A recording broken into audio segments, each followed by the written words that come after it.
સ્થાનિક સ્વરાજ્યની ચૂંટણી આવી ગઈ છે અને નેતાઓ હાથ જોડીને લોકો વચ્ચે જઈ રહ્યા છે, મત માંગી રહ્યા છે, વચનો આપી રહ્યા છે। ત્યારે આ વચ્ચે દિયોદરના ધારાસભ્ય કેસાજી ચૌહાણે એક ભાજપના કાર્યક્રમ દરમિયાન પોતાના માદરે વતન મોજરૂ ગામ પહોંચ્યા અને દંડવત પ્રણામ કરીને કહ્યું કે ભાજપથી કે અમારાથી કોઈ ભૂલ થઈ ગઈ હોય તો માફ કરજો, પણ વોટ તો અમને આપજો। શું સમગ્ર મામલો છે, વિગતે વાત કરીએ। વૈષ્ણવજન તો તેને કહીએ જે પીડ પરાઈ જાનાને રે। નમસ્કાર દર્શક મિત્રો, નવજીવન ન્યૂઝમાં આપનું સ્વાગત છે। હું જોવાઝા। સ્થાનિક સ્વરાજ્યની ચૂંટણીને લઈને જબરજસ્ત રાજકારણ ગરમાયું છે।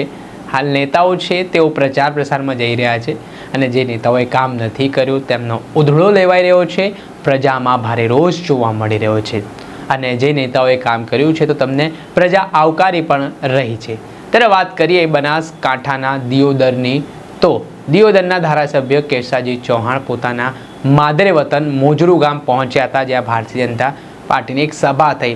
આ સભા દરમિયાન ધારાસભ્ય કેસાજી ચૌહાણનો એક અલગ અંદાજ સામે આવ્યો, જેમાં તેમણે ભાજપથી કે તેમનાથી કોઈ ભૂલ થઈ હોય આટલા સમયમાં કામમાં તો દંડવત પ્રણામ કરીને લોકો પાસે માફી માંગી અને કહ્યું કે જિલ્લા પંચાયતની 5 સીટો અને અન્ય મળીને ટોટલ 22 સીટો જીતાડવામાં તમે મને મદદ કરજો। મને આ જિલ્લાની જવાબદારી સોંપવામાં આવી છે, એટલે તમે મારો સાથ આપજો। તે પ્રકારની વાત તેઓ ત્યાં સભામાં આવેલા લોકોને કરતા નજરે પડ્યા। ત્યારે પહેલાં તો એ અંદાજ જોઈ લો આપ, જ્યાં દંડવત પ્રણામ કેસાજીએ કર્યા તે।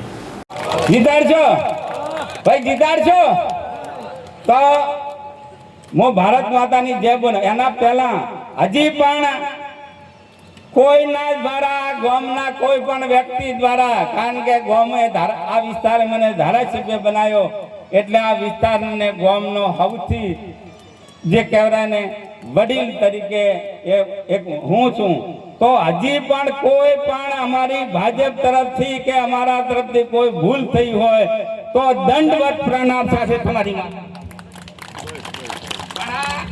આ સીટને આપણે જીતાડવી છે। બોલો જીતાડશો? જીતાડશો તો નકળંગ ભગવાનની જય બોલવાની છે।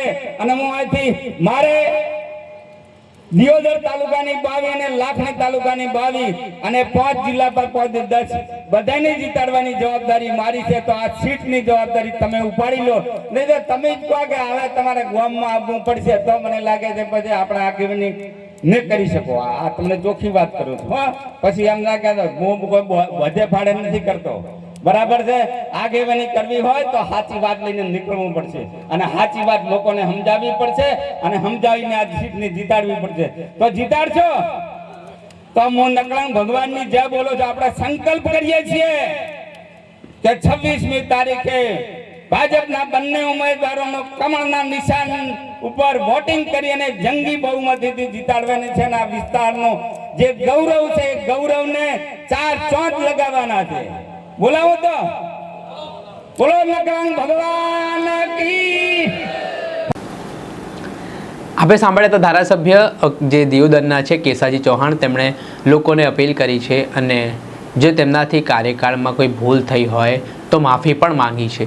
સાથે જ હવે તમામ નેતાઓ હાથપગ જોડી રહ્યા છે ને જે 5 વર્ષમાં જો તેમનાથી કોઈ કામ નથી થયા તો તે બાબતે માફી માંગી રહ્યા છે ને તેઓ આવી ગેરંટી આપી રહ્યા છે કે હવે આવનારા સમયમાં એ કામો થશે। હવે જનતા ઉપર છે કે જનતા શું વિચારી રહી છે, તેમને માફ કરવા છે કે પછી તેમને સજાના ભાગરૂપે જાકારો આપવો છે, તે આવનારા સમયમાં હવે ખબર પડશે। દર્શક મિત્રો, આવા જ નવા વિડીયો સાથે આપને માહિતગાર કરતા રહીશું, એટલે નવજીવન ન્યૂઝ જોતા રહો।